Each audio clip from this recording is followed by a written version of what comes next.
Berbagai hiburan ditampilkan mulai dari lomba menyanyi, fashion show, bazar sembako murah, pelayanan SIM, KTP, nikah gratis, kesehatan serta pameran produk UMKM.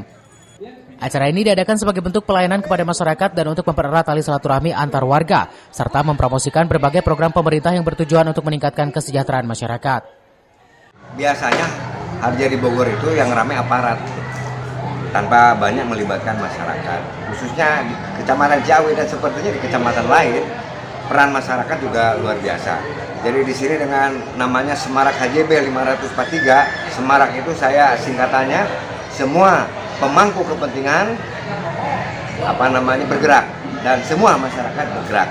Dan ini juga berbarengan pada hari ini juga dalam rangka bulan Bakti Gotong Royong. Saya juga kesini kebetulan monitoring persiapan, ternyata luar biasa, desa semua instansi juga untuk persiapan gerakan kebersihan untuk besok.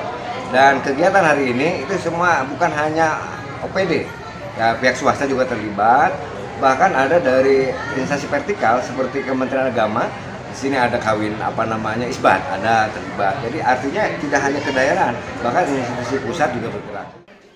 Dari Kabupaten Bogor, Cevi Suryadi melaporkan.